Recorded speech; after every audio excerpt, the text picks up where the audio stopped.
네, 오늘 우리는 95편부터 100편까지를 신정시라고 이렇게 분류를 했습니다.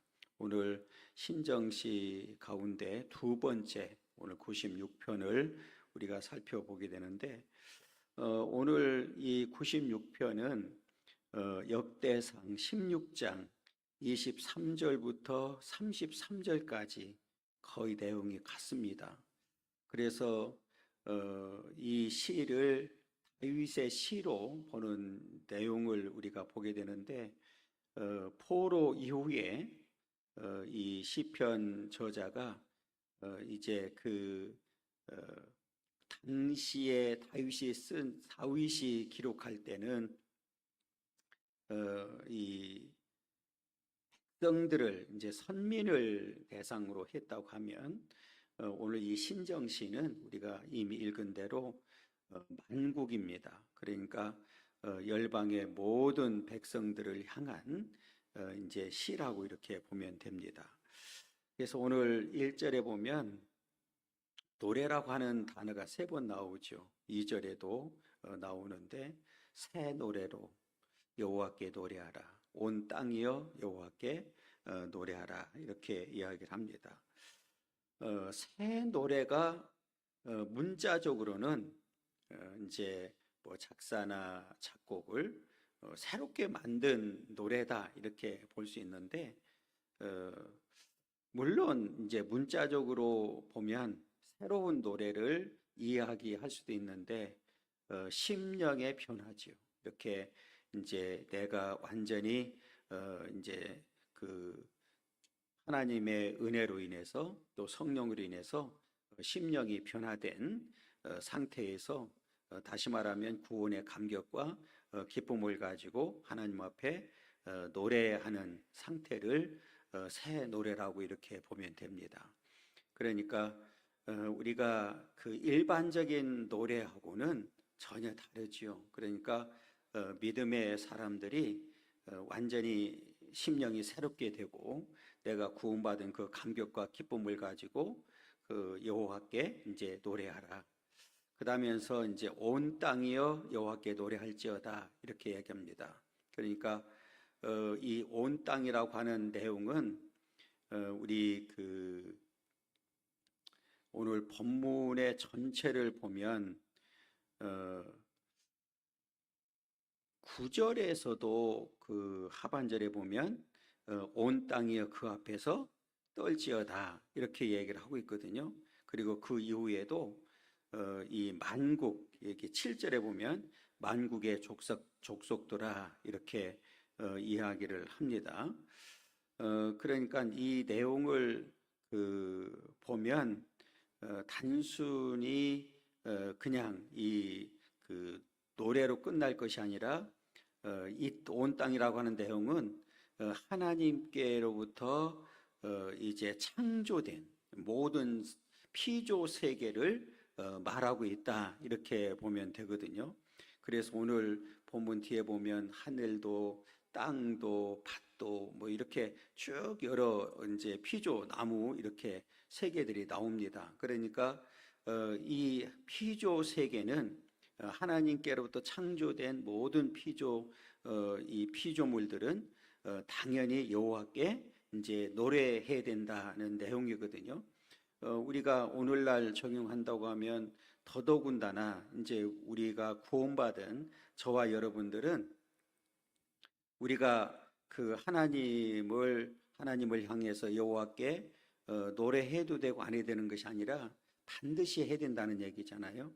그러니까 뒤에 또 그 2절과 연결하면 여호와께 노래하여 그의 이름을 송축한다. 이 송축은 무릎을 꿇다, 이런 의미를 가지고 있어요. 기본 의미는 원어를 보면 그 무릎을 꿇다라고 하는 의미를 가지고 있는데, 하나님과 관련되었을 때는 예배, 경배, 이런 의미를 가지고 있습니다. 그러니까 오늘 여호와께 노래하는데 그 이름을 송축하며, 그 이름이 뭡니까?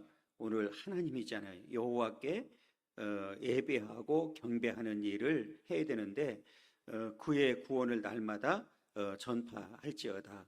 이렇게 하나님을 1절부터 3절까지는 이 그 여호와께 이제 노래하고 송축하고 이제 이 말은 여호와께 우리가 구원을 해주신 여호와께 예배하고 노래하고 하나님께 영광 돌려드리는 일을 마땅히 해야 된다. 이제 이야기를 하고 싶은 거예요. 그러면서 오늘 3절에 보면 그의 백성들 가운데에 그의 기이한 행적을 그의 영광을 백성들 가운데에 그의 기이한 행적을 만민 가운데 선포할지어다. 이거는 그 영광이라고 하는 이 단은 이 그 하나님께서는 마땅히 그 영광을 받으시기에 뭐예요? 합당한 분이잖아요. 그러니까 그 하나님께 우리는 그 영광을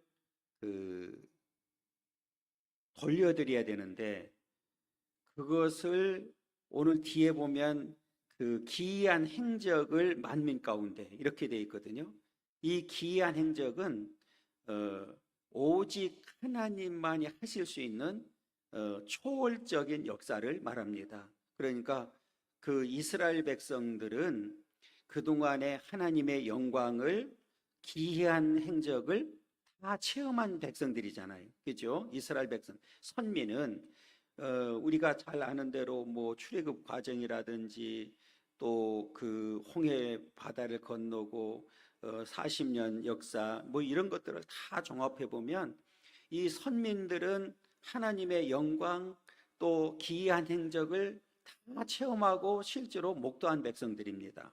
그것을 오늘 만민 가운데라고 이렇게 표현했잖아요. 열방 가운데 이제 선포해야 된다. 이 선포라고 하는 단어를 찾아보니까 그냥 막연하게 전한다 이게 아니라 구체적으로 자세히 그것도 지속적으로 전해줘야 된다. 그러니까 이방인들은 체험하지 못한 하나님의 그 영광과 그 이적을 그들이 구체적으로 알도록 계속해서 전해야 된다 이 말이거든요. 그러니까 오늘날로 우리 적용한다고 하면 이미 저와 여러분들은 예수 믿어서 구원받았고 하나님의 은혜를 체험한 자들이잖아요. 그러면 아직 이 세상의 많은 사람들 가운데 우리 예를 들어서 대한민국에 있는 사람들 가운데는 뭐 예수 모르는 사람들이 누가 있겠어요? 그렇잖아요. 저기 교회에 다니는 사람들 예수 믿는 사람들이다. 그 하나님을 모르고 예수를 모르는 사람들 누가 있겠어요? 그런데 그들에게는 없는 게 있어요. 그게 뭐냐면 오늘 말씀처럼 하나님의 그 놀라운 영광 또 하나님의 그 기이한 행적을 알지 못하는 거지요. 그들이 진짜 그걸 안다고 하면 하나님 앞에 나오지 않겠어요? 예수를 믿지 않고 어떻게 견딜 수가 있겠어요? 그러니까 이들이 체험하지 못했기 때문에 아직도 예수를 믿지 못하는 거지요. 그러니까 그들에게 우리가 체험한 그 은혜를 나눠주는 일을 해야 된다는 거예요. 그게 이제 우리 삶을 통해서든지 계속해서 우리는 여호와께 새 노래로 노래해야 되고 송축해야 되고 그것을 만민 가운데 전파하는 그런 사명이 우리에게 있다는 거죠. 제가 늘 말씀드리지만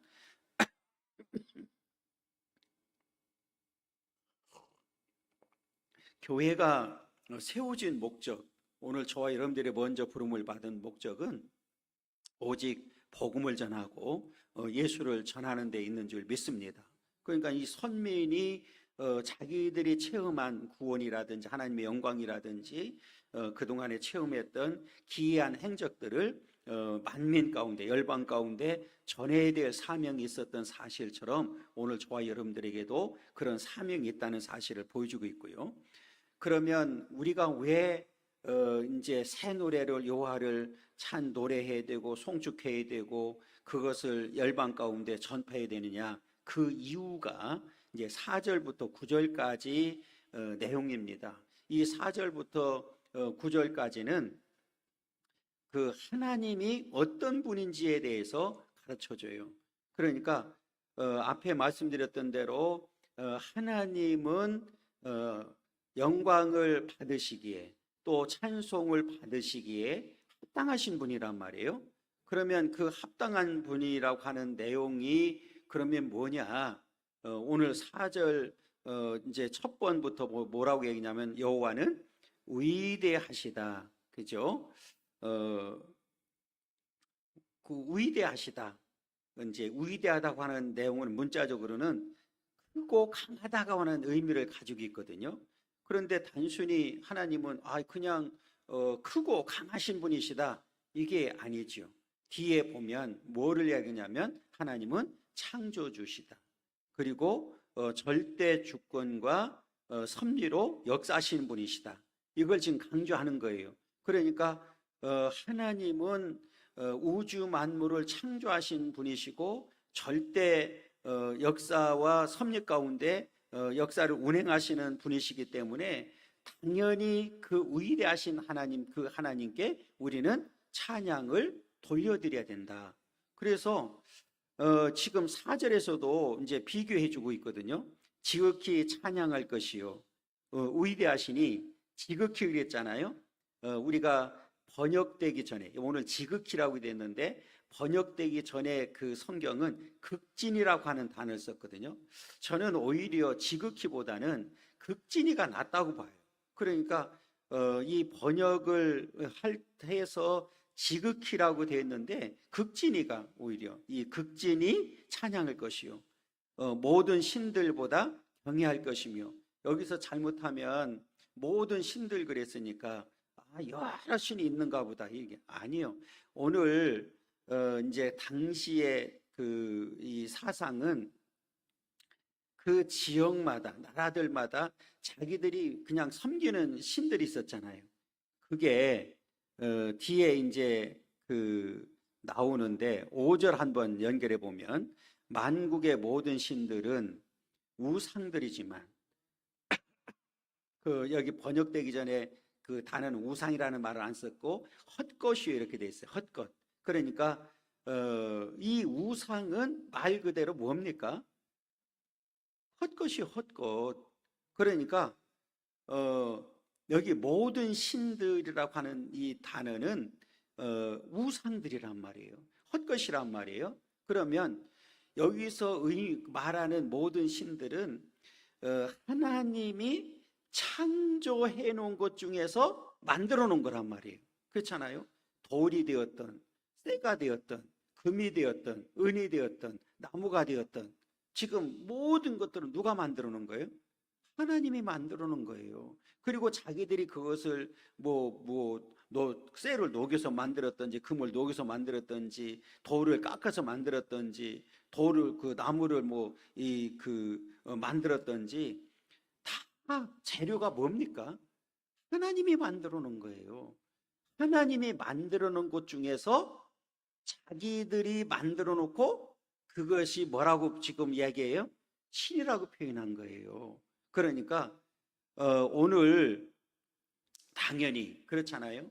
우리가 잘 보면 우상을 섬기는 자들도 여러분 정말 지극히 지극정성이 있습니까, 없습니까? 있잖아요.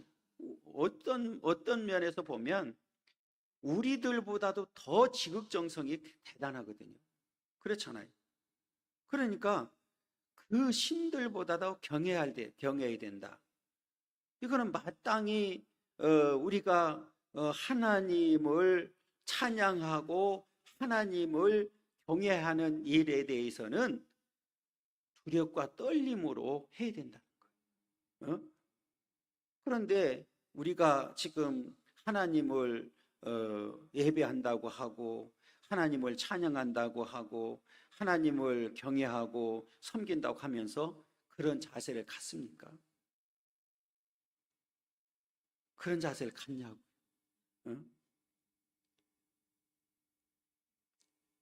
오늘 그러면서 이제 왜 여호와는 위대하신지, 왜 지극히 찬양해야 되고 경외해야 되는지를 말씀하고 있는 이 내용 중에 5절 하반절이죠. 여호와께서는 하늘을 지으셨다. 그러니까 우리가 잘못하면 하늘만 지으셨나? 아니요. 통칭하는 거예요. 그러니까 지으셨다는 얘기는 뭡니까? 창조했다는 거예요. 창조. 여기 지으셨다는 단어는 사실은 창세기 1장 1절에 나와 있는 단어와 같아요. 그러니까 우리 하나님께서는 이 우주 만물을 창조하신 분이기 때문에 위대하시다. 오늘 이 번역되기 전에 이 단어는 위대하시다가 아니라 광대하시다 이렇게 표현했어요. 광대하시다. 그러니까 하나님은, 여호와는 창조주로서 위대하신 분이시다. 그러니까 마땅히 우리가 새 노래로 찬양해야 되고 하나님을 경외하는 일은 말할 것도 없는 거예요. 그러니까 이거는 해도 되고 안 해도 되는 것이 아니라 반드시 해야 된다는 사실을 우리에게 보여주고 있는 겁니다. 그러면 그 이유를 또 얘기하는 거예요. 6절에 보면 존귀와 위엄이 그의 앞에 있으며 능력과 아름다움이 그의 성소에 있도다. 이 그의 앞에라고 하는 단어는 얼굴입니다. 얼굴. 면전이란 말이에요. 그리고 오늘 성소는 우리가 잘 아는 대로 언약궤를 둔 지성소를 말하는 거예요. 우리가 잘 아는 대로 특히 지성소는 뭐를 상징합니까? 뭐를 말하고 있는 거예요? 성소를 얘기할 때는 하나님의 임재를 말하는 거예요. 그러니까 오늘 그의 앞에나 성소는 동일한 겁니다. 그러니까 오늘 이 존귀와 위엄이 그의 앞에 있으며 능력과 아름다움이 그의 성소에 있도다. 그러니까 마땅히 하나님을 찬양하고 하나님을 경외하는 자들은 왜 우리가 찬양하고 경외해야 되는지를 알아야 되는데, 창조주시다. 존귀와 위엄이 늘 그 앞에 있고 그 능력과 아름다움이 항상 있는, 그래서 그 하나님을 우리는 마땅히 찬양해야 되고 경외해야 된다. 그러니까 이 삶은 우리가 이 땅에 사는 동안에 쭉 이어져야 되는 거죠.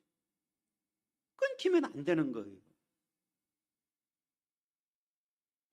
우리 믿음의 사람들에게 가장 중요한 일이 뭐냐면 지속입니다. 여러분, 사람이 살아있다고 하는 내용, 살아있다고 하는 것은 왜 살아있습니까? 왜 호흡하고 있는 거예요. 그런데 호흡이 5분 동안 멈춰져 있다. 다시 숨 쉴 수 있어요? 그러니까 물론 무슨 우리가 이제 심폐소생술을 한다든지 했을 때는 또 숨을 쉴 수 있지만, 이 얘기는 무슨 말이냐면 우리가 영적으로도 멈추면 안 되는 거예요. 그래서 신앙은 계속 지속돼요. 물론 우리가 신앙생활을 하다 보면 굴곡도 있지요. 그렇잖아요. 그런데 그것을 우리는 믿음으로 이겨나가는 거예요. 그래서 우리가 이 하나님을 이제 찬양하고 경외하는 일에 대해서는 지속이 돼야 된다는 거죠. 그리고 하나님의 임재하심을 늘 체험하는 거예요. 이 성전에 하나님의 존귀와 위엄이, 그 능력과 아름다움이 하다고 하는 사실을 우리가 인정한다고 하면 아무렇게나 할 수가 없잖아요.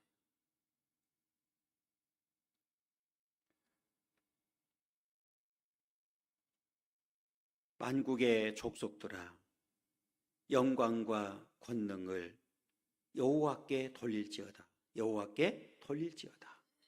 반복해서 여호와께 돌려야 된다.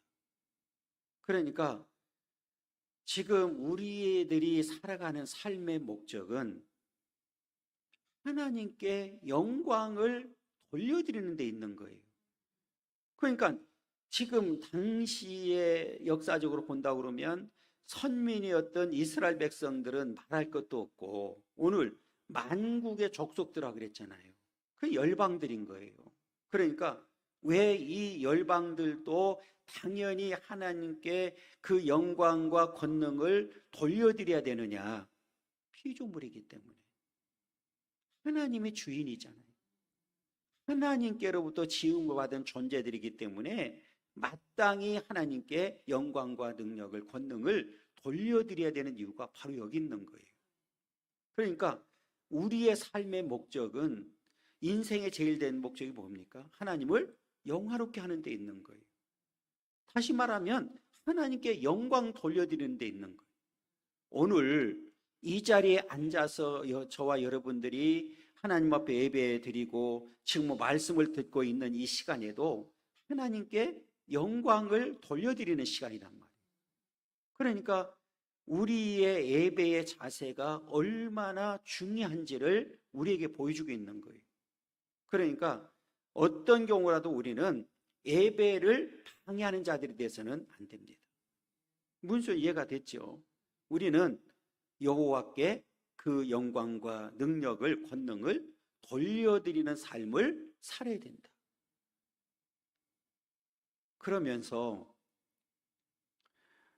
그 8절에 보면 여호와의 이름에 합당한 영광을 그에게 돌릴지어다. 이름, 여호와의 이름. 이 이름은 단순히 그냥 우리가 하나님, 여호와 이게 아니에요. 그분이 가지고 있는 속성, 성품 이런 것들을 다 포함하고 있는 거예요. 그러니까 앞에 말씀드렸던 대로 하나님은 창조주이시고 절대 주권과 섭리 가운데 역사하시는 분이시고 우리들에게 은혜 베풀기를 좋아하시는 분이시고 그리고 그분이 여기까지 인도해 주시고 보호해 주신 분이시기 때문에 그의 이름에 합당한 영광을 돌려야 된다. 합당한 영광을 그에게 그랬거든요. 그가 누굽니까? 하나님이잖아요. 그 이름에 합당한 영광을 돌려드려야 된다. 굉장히 중요한 말을 하고 있는 거예요. 앞에도 우리가 여호와께 돌릴지어다 그랬지만 오늘 여호와의 이름에 합당한 영광을 그에게 돌릴지어다. 여러분 정말 지금까지 우리가 살아오면서 하나님의 창조주이고 하나님이 나 같은 사람을 선택해서 구원해 주시고 여기까지 인도해 주시고 보호해 주시고 함께 해 주신 사실을 우리가 믿고 인정한다고 하면 우리는 마땅히 앞에서 말씀드린 대로 새 노래로 여호와를 찬양해야 되고 찬송해야 되고 노래해야 되고 경외해야 되고 합당한 영광을 돌리는 것은 합당한 거예요. 이거는 마땅한 일이라 그 말이거든요. 그런데 오늘날 신앙의 형태를 보면 점점 하나님께로부터 멀어져 가는, 그리고 합당한 영광을 돌리지 않는 이런 형태의 모습들을 우리가 보게 되거든요. 그러면서도 마치 그게 신앙의 전부인 것처럼 착각을 하는 이런 모습을 우리가 보게 된다고요. 그러면 그게 정말 신앙이라고 말할 수 있나요? 믿음이라고 말할 수 있나요? 우리가 엄밀히 따져서 오늘 말씀처럼 합당한 영광을 돌려드렸나요? 아니잖아요. 그냥 말로는 형식은 갖춰져 있는데 전혀 하나님께 합당한 영광을 돌리지 못하는 이런 모습들을 많이 보거든요. 그러면서 오늘은 그냥 합당한 영광을 그에게 돌리는 정도가 아니라 예물을 들고 그의 궁정에 들어갈지어다. 이 궁정은 하나님의 뜰이라고 하는 의미를 가지고 있거든요. 그러니까 예배 드리면서 합당한 영광을 돌려드릴 때에 예물을 들고 그의 궁정에 들어갈지어다. 왜 특별히 여기서 예물을 얘기했을까요? 우리가 성경에 보면 물질이 있는 곳에 마음도 있는 거예요. 내가 하나님 앞에 드려야 되지 하고 준비하는 시간부터 나는 이미 누구한테 영광을 돌리고 있는 거예요?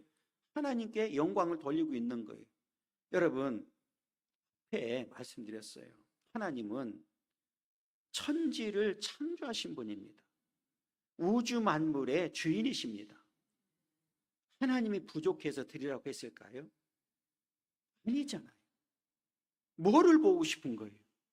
그 믿음을 보고 싶은 거예요. 그 마음 중심을 보고 싶은 거예요. 그러니까 여러분, 우리가 내가 많이 가졌다고 해서 하나님 앞에 드립니까? 아니잖아요. 믿음이 없는 사람은, 정말 하나님께 합당한 영광을 돌리지 못하는 사람은 아무리 많이 가지고 있어도 드릴 수가 없습니다. 왜 우리 주님께서 그 과부의 두 렙돈을 칭찬했을까요? 예, 전부를, 마음을 하나님 앞에 다 드린 거예요. 물질뿐만 아니라 그 마음 전체가. 그거 드리고 나면 당장 내가 굶을 수도 있잖아요. 그렇잖아요. 그런데도 불구하고 드리는 모습을 보면서 칭찬하신 거예요. 왜? 그 마음이 누구한테 있었기 때문에? 하나님께 있었던 거잖아요. 하나님 앞에 참 그냥 물질뿐만 아니라 내 마음 전체를 하나님 앞에 드리는 모습을 보면서 하나님께 합당한 영광을 돌려드린 거예요. 그 모습을 보고 칭찬한 거죠.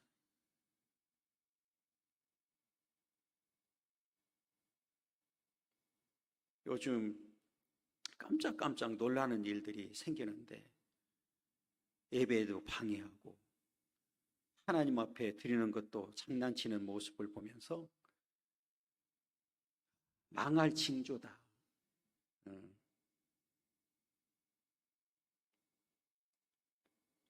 어떤 경우라도 하나님 앞에 망령되이 일컬으면 안 돼요. 오늘 우리는 이 말씀을 잘 기억해야 됩니다. 여호와 이름에 합당한 영광을 그에게 돌릴지어다. 오늘 우리 이 땅에 사는 동안에 정말 우리는 하나님 앞에 어떻게 살아야 되는지를 분명하게 가르쳐 주셨어요.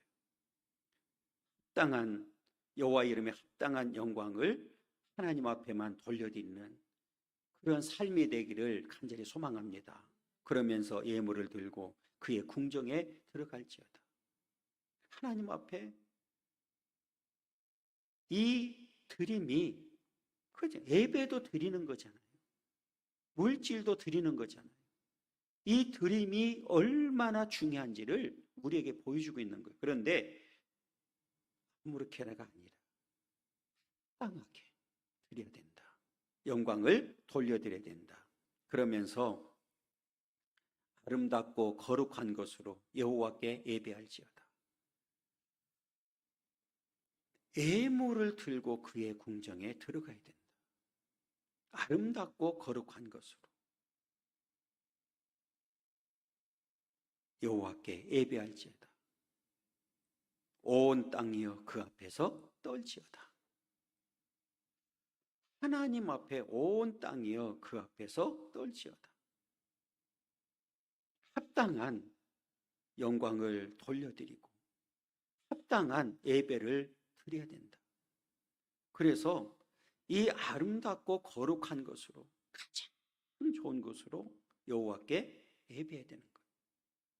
그래서 문자적으로는 아름답고 거룩한 옷입니다. 그런데 단순히 외모로만 치장하는 것이 아니라 나에게 가장 귀한 것으로 내가 온 마음과 온 뜻을 다해서 하나님 앞에 예배하는 자세가 필요한 거예요. 그러니까 오늘 우리가 하나님 앞에 예배할 때 하나님 앞에 영광 돌려드리는 삶은, 합당한 영광을 돌려드리는 삶은 정말 바르게 드리는 예배입니다. 그래서 예배의 자세가 얼마나 우리에게 중요한지를 다시 한번 가르쳐주고 있거든요. 그러면서 이 온 땅이여 그 앞에서 떨지어다. 온 땅이 뭡니까? 앞에 말씀드렸던 대로 이 피조 세계를 말하는 거예요. 그러니까 당시의 선민뿐만 아니라 이방인뿐만 아니라 이 땅에 있는 모든 이 사람뿐만 아니라 모든 세계가, 모든 피조 세계가 하나님 앞에 떨지어다. 이 떤다고 하는 단어는 경외예요. 경외. 하나님을 예배하고 경외해야 된다는 거예요. 두렵고 떨림으로 여호와를 경외하고 예배하는 삶이 되어야 된다는 거죠. 오늘 특별히 저와 여러분들은 구원받은 백성이잖아요. 구원받은 백성이기 때문에 오늘 하나님 앞에 합당한 영광을 돌려드리는 것은 말할 것도 없고 예배의 자세도 중요한 거예요. 여러분, 앞에 말씀드렸던 대로 어떤 경우라도 예배 방해자가 돼서는 안 됩니다. 예배 방해자가 되면 두고 보세요. 하나님 앞에 반드시 하나님이 그냥 두지 않습니다. 제가 늘 말씀드리잖아요. 어떤 경우라도 예배 방해자가 되면 안 돼요. 오늘 우리는 하나님 앞에 오늘 말씀처럼 합당한 영광을 돌려드리고 반드시 하나님 앞에 합당한 예배 드리기를 원하고 두렵고 떨림으로 하나님을 경외하는 삶이 되어야 될 줄 믿습니다. 왜 그러느냐? 제가 그냥 말한 게 아니에요. 하나님은 심판주이십니다. 창조주이신 것뿐만 아니라 마지막에 심판주예요. 그게 오늘 10절부터 14절입니다. 하나님께 새 노래로 찬양하고 송축하고 오늘 합당한 영광을 돌려드리고 예배드리고 하나님을 두렵고 떨림으로 경외하지 아니하면 반드시 하나님의 심판을 면할 수가 없어요. 오늘 10절부터 14절의 내용이 바로 그겁니다. 이 4절부터 9절까지는 하나님의 창조주와 그 역사심을 이야기하면서 그 하나님을 우리가 어떻게 예배하고 어떻게 찬양하고 어떻게 영광을 돌려드려야 되는지에 대해서 가르쳐 주셨어요. 합당하게 그랬어요. 그런데 그렇게 하지 아니했을 때에 나타나는 일은 뭐냐? 하나님의 심판이 반드시 임한다는 거예요. 먼저 우리 14절 한번 읽어보겠습니다. 그가 13절입니다. 그가 임하시되 땅을 심판하러 임하실 것입니다. 그가 의로 세계를 심판하시며 그의 진실하심으로 백성을 심판하시리로다. 반드시 오늘 의와 진실 그랬거든요. 진실은 거짓이 없다는 얘기잖아요. 의는 뭘까요? 예, 하나님은 실수하시는 법이 있습니까? 없습니까? 없어요. 그러니까 오늘 하나님을 우리가 합당하게 하나님께 영광을 돌려드리고 합당하게 예배 드리지 아니하고 합당하게 송축하지 아니하고 합당하게 노래 부르지 그 새 노래를 부르지 아니하고 합당하게 두려움과 떨림으로 우리가 경외하지 아니하면 반드시 하나님의 심판 앞에 서게 되는 거예요. 그렇기 때문에 오늘 우리가 이 땅에 사는 동안에 구원받은 백성으로서 어떻게 살아야 되는지를, 어떠한 자세를 가져야 되는지를 분명하게 가르쳐 준 거예요. 그러면서 10절 보세요. 모든 나라 가운데서 이르기를 여호와께서 다스리시니. 이 번역되기 전에 단어는 통치하신다는 의미를 썼어요. 여러분, 통치는 뭡니까? 오늘 다스리는 거죠. 다스린다고 하는 것. 우리 예를 들어 대통령이 국민들을 다스린다 하는 얘기는 국민들이 잘 살게 만드는, 보호하고 인도하고, 때로는 뒤에 심판까지. 그렇잖아요. 다스리시니 세계가 굳게 서고 흔들리지 아니하리라. 여러분, 이 말은 하나님께서 그냥 창조해 놓고 그냥 내버려 뒀다 그러면 이 세계가 존재할 수 있을까요? 없을까요? 없죠. 그런데 하나님께서 잘 지금 통치하시고 다스리시기 때문에 세계가 굳게 서고 흔들리지 않는다. 그가 만민을 공평하게 어떻게 한다고요? 심판하신다. 반드시 하나님은 때가 되면 심판주로 오신다는 사실을 우리에게 가르쳐주고 있는 거예요. 그런데 우리가 생각할 때 심판은 마지막 때만 있는 게 아니에요. 여러분, 선민이었던 이스라엘 백성들 보면 그들이 선민입니다. 하나님께 합당하게 찬양하고 합당하게 예배드리지 아니하고 하나님 합당하게 하나님을 섬기지 못했을 때, 불순종했을 때 하나님이 징계했습니까? 안 했습니까? 했죠. 예를 들어서 이스라엘 백성들이 출애굽해서 광야를 가는 동안에 고라 자손을 비롯해서 불순종하고 원망하고 불평하다가 어떻게 됐습니까? 그냥 저기 땅에 갈라져서 다 땅속에 묻어버렸어요. 그리고 나서 나중에 또 그 1세대들이 원망하고 불평해서 뭐 했습니까? 다 광야에서 망해버렸어요.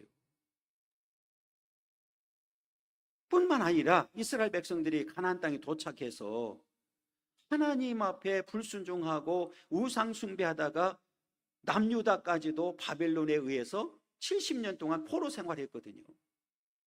하나님의 심판이 물론 마지막 때의 궁극적인 심판을 통해서 천국과 지옥으로 나눠지지만 이 땅에 사는 동안에도 우리는 하나님의 심판이 있다는 사실을 분명히 기억해야 됩니다. 많은 사람들이 생각할 때 마지막 때만 심판이 있다고 생각하는 거예요. 아니요. 때로는 이 사람을 완전 밑바닥까지 가게 만들어서 다시 깨닫고 돌아오는 경우도 있는 거예요. 그것도 회개하고 돌아오면 괜찮죠. 그런데 하나님 앞에 끝까지 회개하지 않으면 하나님의 반드시 심판에 의해서 망한다는 사실을 우리는 분명히 기억해야 됩니다. 그래서 오늘 본문에서도 여호와께서 다스리실 때, 여러분 이 세계만 다스리는 게 아니라 오늘 저와 여러분들도 다스리고 있는 거예요. 그 다스림에 우리는 어떻게 반응하느냐에 따라서 그 인생이 달라지는데 우리는 하나님 앞에 순종하는 거예요. 말씀에 순종하고 앞에 말씀드렸던 대로 하나님은 창조주고 이 절대 주권 가운데 다스리는 분이시기 때문에 합당한 영광을 돌려드리고 합당한 예배드리고 합당한 경외와 찬송을 드릴 때 하나님 기뻐 받으시는 거예요. 그렇지 않았을 때는 오늘 심판하신다는 사실을 우리는 분명히 기억해야 됩니다. 그래서 그가 만민을 공평하게 심판하신다. 세상의 재판이 3심까지 있지만 공평하지 못할 때도 있어요. 그렇잖아요. 죄가 없는 사람을 죄가 있다고 만들 수도 있고 죄가 있는 사람을 죄가 없다고 만들 수도 있는 게 세상의 재판입니다. 그런데 오늘 하나님은 공평하다는 얘기는 실수하는 법이 없어요. 절대 공평하게 하십니다. 그러니까 이 말은 무슨 말이냐면 어떤 경우로도 하나님의 심판 앞에는 억울한 일이 있어요, 없어요? 없어요, 없어. 아무리 그때 가서 나는 그렇지 않은데 항의해봐야 소용이 있어요, 없어요? 없어요. 그러니까 우리는 이 땅에 사는 동안에 나에게 주어진 시간 안에 어떠한 자세를 가지고 하나님을 섬겨야 되는지를 분명하게 가르쳐주고 있는 거예요. 그러면서 하늘은 기뻐하고 땅은 즐거워하며 바다와 거기에 충만한 것이 예치고 밭과 그 가운데 있는 모든 것은 즐거워할지로다. 그때 숲의 모든 나무들이 여호와 앞에서 즐거이 노래하리니. 여기서 즐거워한다, 기뻐한다, 이 말은 보니까 뭐예요? 펄쩍펄쩍 뛰다, 이런 의미를 가지고 있더라고요. 그러니까 단순히 그냥 기쁘다 이 정도가 아니라 우리가 쉽게 이해하려고 하면 다윗이 언약궤가 올 때에 어떻게 했습니까? 제가 볼 때는 그냥 춤췄다고 보질 않고 아마 펄쩍펄쩍 뛴 것 같아요. 어?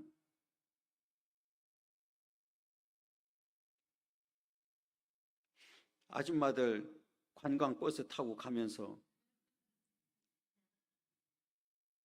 그런다고 그러대요. 보니까 커튼을 다 쳐.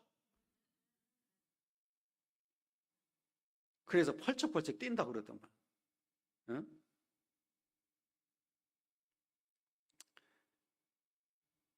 이게 하나님이 다스리는 세계를 이야기하는데 하늘, 땅, 바다, 밭, 숲, 나무 이랬거든요. 그러니까 지금 이 모든 피조 세계가 하나님을 찬양해야 된다는 거예요.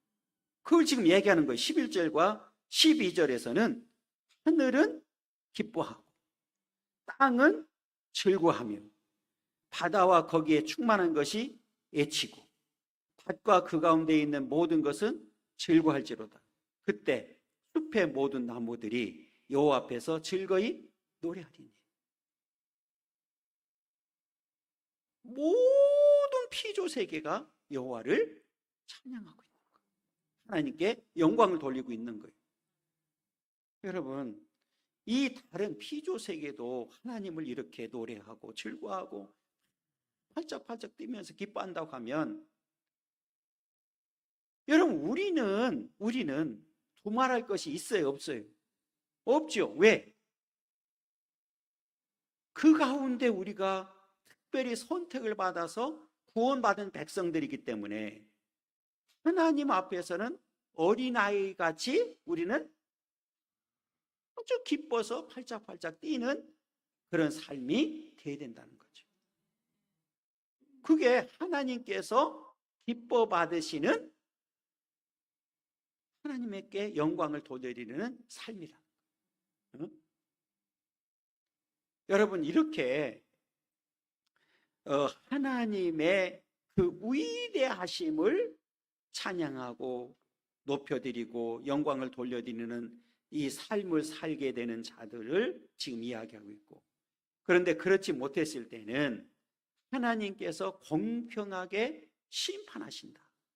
그래서 이제 13절 앞에 우리가 읽었지만 그가 임하신다. 땅을 심판한다. 이 땅은 그냥 땅 하니까 뭐 땅덩어리인가 이게 아니잖아요.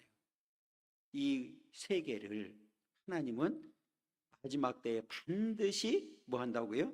심판하는 거. 심판하러 임하실 것이다.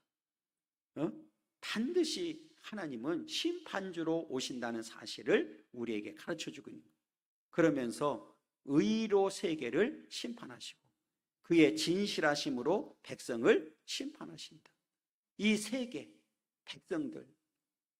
그러니까 하나님의 심판은 여기서 이 세계나 여기 백성들을 심판한다는 얘기는 하나님의 심판에서 피할 자가 있습니까? 없습니까? 없어요. 이 말을 말하는 거예요. 여러분, 하나님의 심판을 피할 수 있다고 그러면 누구 말대로 예수 안 믿어도 되겠지요. 그런데 피하면 어디서 사나? 어떻게 사나? 예를 들어 하나님 심판을 피했다 그러면 어디서 살아? 또 어떻게 살아? 여러분, 지금 우리가 은혜라는 말을 많이 쓰잖아요. 그러면 하나님의 은혜 없이 피했다고 해서 살 수 있나요? 그렇잖아요. 우리가 그 하나님의 은혜, 은총 얘기할 때는 특별 은총, 또 일반 은총을 얘기하잖아요. 그렇잖아요. 그러니까 우리가 하나님이 주시는 이 해라든지 이 공기라든지 뭐 이 바람이라든지 이런 모든 것들이 하나님의 은혜잖아요. 그게 일반 은혜잖아요. 그렇잖아요. 그러면 여러분 내가 피했어요. 그러면 하나님의 햇빛을 안 주고 공기를 안 주면 살 수 있습니까? 없어요, 없어. 피할 길이 없단 말이에요. 피할 길이 없어. 그러니까 피할 길은 오직 한 가지 있어요. 오직 예수입니다. 예수. 예수만이 우리에게 유일한 피할 길입니다. 그래서 예수님이 선언하셨어요. 내가 곧 길이고 진리고 생명이다. 여러분 그 길이 어떤 길입니까? 예, 천국 가는 길이지. 그렇잖아요. 그 길은 딱 한 길뿐이 없어요. 천국 가는 길이에요. 예수를 통하지 않고는 갈 수 있는 길이, 천국 갈 수 있는 길이 없어요. 없어. 응? 어떤 교수가 뭔 소리냐?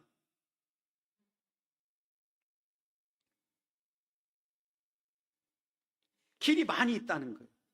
그걸 뭘로 비유했냐면 그건 학교에서 가르친 거라니까. 그렇게 등산 보면 정상은 하나지 않느냐.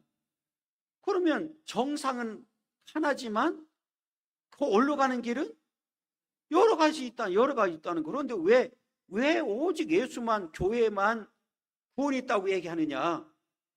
대한민국 신학대학에서 그렇게 가르친 교수가 있다니까요. 그런데 그 사람은 그냥 두었겠어요? 그 학교에 학장까지 한 사람인데 교단에서 목사 자격도 없다 그래가지고 면직시켜가지고 목사 면직시켜서 그냥 출교를 해버렸단 말이에요. 그런데 그분이 돌아가셨어요. 그런데 그 이제 제자들이 지금 이제는 사면하고 복권해야 되지 않느냐 이렇게 이제 주장하는 거예요. 여러분 만약에 예수 밖에도 구원이 있다고 하면 굳이 여기 와서 왜 앉아 있느냐고. 그렇잖아요. 왜 예수님이 내가 곧 길이라고 말씀하셨을까요? 나를 통하지 않고는, 예수를 통하지 않고는 천국 갈 수 있는 길이 없단 말이에요.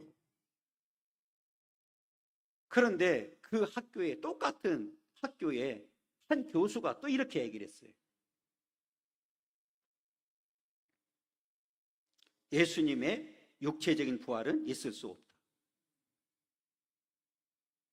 예수님의 부활이 없으면 우리에게도 뭐가 없어요? 부활이 없지요. 그 사람도 쫓겨났죠. 이게 신학이요. 저는 너무 감사한 게 있어요. 그게 뭐냐? 보수신학을 한 거예요. 성경을 성경으로 해석하고. 이게 자유주의 신학자들은, 제가 그 학교 말을 했더니 이 강남대학교, 거기도 완전히 신학이 웃깁니다.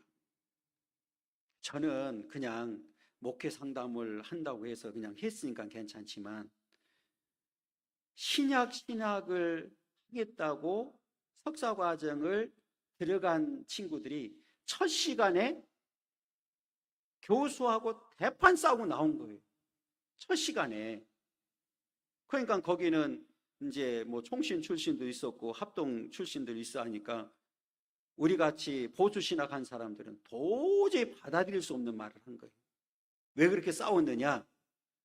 첫 시간에 신학 교수가 뭐를 얘기했느냐면, 성경? 불경보다 조금 나으니까 그냥 우리가 믿는 거지, 이렇게 얘기를 한 거예요. 하나님의 유일한 생명의 말씀을 갖다가 어떻게 불경하고 비교하느냐고. 그것도 그냥 불경보다 조금 나으니까 그냥 우리가 믿는 거지, 이렇게 얘기한 거예요. 그러면 그걸 받아들일 수가 있어요, 없어요? 없지요. 저도 논문 쓰면서 교수하고 대판 싸웠어. 나 안 쓴다 그랬어요. 이 학교에서 내가 석사학위 안 받으면 내가 뭘 문제가 되느냐고 안 쓴다고. 그분이 지금 서강대학교 교수로 가 있는데